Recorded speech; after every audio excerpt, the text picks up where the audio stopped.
ഏറ്റവും അപകടകരമായ ആയുധങ്ങളൊന്നും തന്നെ ഇറാൻ ഇതുവരെയും ഈ ഒരു യുദ്ധത്തിൽ പുറത്തെടുത്തിട്ടില്ല. അവരുടെ ആയുധ ശേഖരത്തിൽ ഉഗ്രശേഷിയുള്ള മിസൈലുകൾ ഉണ്ട് എന്ന സൂചനകൾ നേരത്തെ തന്നെ പുറത്തു വന്നതാണ്. എന്നാൽ ഇവയൊന്നും എന്തുകൊണ്ടാകാം ഇസ്രയേലിന് നേർക്ക് പ്രയോഗിക്കാൻ ഇറാൻ തുനിഞ്ഞില്ല എന്നത് ഇവിടെ പ്രതിരോധ വിദഗ്ധരെ പോലും അമ്പരപ്പിക്കുന്ന ഒന്നായി മാറുകയാണ്.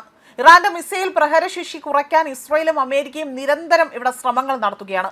ഇസ്രയേൽ ഡിഫൻസ് ഫോഴ്സിന്റെ കണക്കുകൾ അനുസരിച്ച് ഇറാന്റെ 470 മിസൈൽ ലോഞ്ചറുകളിൽ ഏകദേശം 200 എണ്ണം ഇതിനോടകം തന്നെ തകർക്കപ്പെട്ടിട്ടുണ്ട്. എങ്കിൽ പോലും ഇസ്രയേലിലെ ഹൈഫ റിഫൈനറിയിലും ഖത്തറിലെ ഗ്യാസ് പ്ലാന്റിലും ഇറാൻ വിജയകരമായി തന്നെയുള്ള ആക്രമണങ്ങൾ നടത്തിയിരുന്നു. വലിയ മിസൈൽ ശേഖരം കൈവശമുള്ള ഇറാൻ ആകട്ടെ വിനാശകരമായ ആയുധങ്ങൾ എപ്പോൾ പുറത്തെടുക്കും എന്നത് അതിനെ ആശ്രയിച്ചായിരുന്നു പശ്ചിമേഷ്യയിലെ യുദ്ധത്തിന്റെ ഭാവി അവിടെ നിർണയിക്കപ്പെട്ടിരുന്നത്.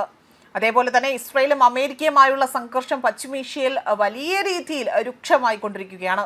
ഇറാൻ തങ്ങളുടെ പക്കലുള്ള വിനാശകരമായ ആയുധങ്ങൾ പുറത്തെടുത്താൽ പശ്ചിമേഷ്യ ഒന്നാകെ തന്നെ ചുട്ട് ചാമ്പലാക്കാൻ പാകത്തിനുള്ളതായിരുന്നു എന്നതാണ് പ്രതിരോധ വിദഗ്ധർ അവകാശപ്പെട്ടിരുന്നത്.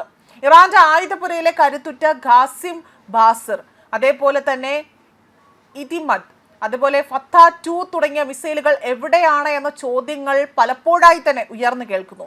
കാരണം ഈ ആയുധങ്ങൾ ഒന്നും തന്നെ ഇതുവരെയും ഇറാൻ ഇസ്രയേലിന് നേർക്ക് പ്രയോഗിക്കുകയോ അല്ലെങ്കിൽ ഇവ പുറത്തെടുക്കാൻ ശ്രമിക്കുകയോ പോലും ചെയ്തിട്ടില്ല. മിസൈൽ ശേഖരത്തിലെ ഏറ്റവും അപകടകാരികളായ മിസൈലുകളാണ് ഇവയെന്നതാണ് ഇറാൻ അവകാശപ്പെടുന്നത്.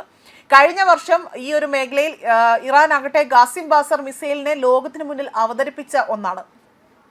ശത്രുക്കൾ എവിടെയാണെങ്കിൽ പോലും അവിടെ കൃത്യമായി അവിടെ എത്തിക്കൊണ്ട് തന്നെ അവിടെ തകർത്ത് തരിപ്പണമാക്കാൻ ശേഷിയുള്ളവയായിരുന്നു ഈ മിസൈലുകൾ എന്നാണ് ഇറാൻ സ്വയം അവകാശപ്പെട്ടിരുന്നത്. 500 കിലോഗ്രാം ഭാരമുള്ള പോർമുന വഹിക്കാൻ ശേഷിയുള്ള ഇതിലെ ഒപ്റ്റിക്കൽ ഗൈഡൻസ് സംവിധാനത്തെ ഇലക്ട്രോണിക് വാർഫെയർ സംവിധാനങ്ങളിലൂടെ തന്നെ തടസ്സപ്പെടുത്താൻ സാധിക്കില്ല.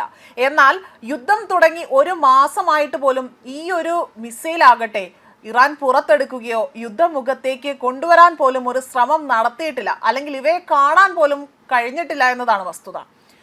അതിനൂതന മിസൈലുകൾ ഇറാൻ അവിടെ മാറ്റിവെച്ചിരിക്കുന്നതിന് പിന്നിലെ പല കാരണങ്ങൾ പല രീതിയിലും പല രൂപത്തിലും വിദഗ്ധരടക്കം ചൂണ്ടിക്കാട്ടുന്നുണ്ട്.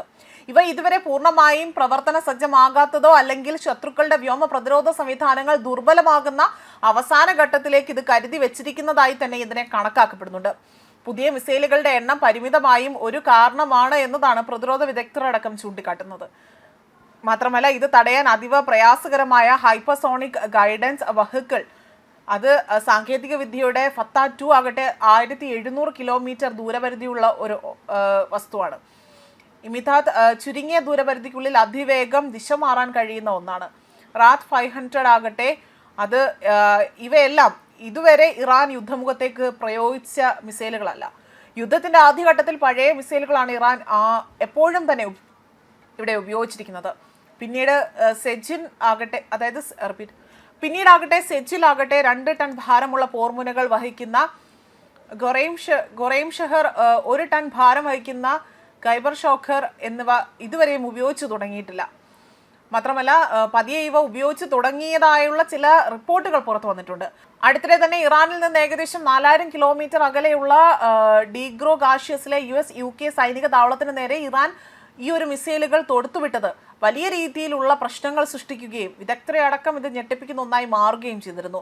മാത്രമല്ല വരും ദിവസങ്ങളിൽ ഇറാൻ ഇത്തരത്തിലുള്ള മിസൈലുകൾ തങ്ങളുടെ ആയുധ ശേഖരത്തിൽ നിന്നും എടുത്തുകൊണ്ട് ഇസ്രയേലിന് നേരെ പ്രയോഗിക്കും എന്ന ചില സൂചനകൾ അടക്കമാണ് ഇപ്പോൾ പുറത്തു വന്നിരിക്കുന്നത്. ന്യൂസ് ഡെസ്ക് കർമ്മ ന്യൂസ്.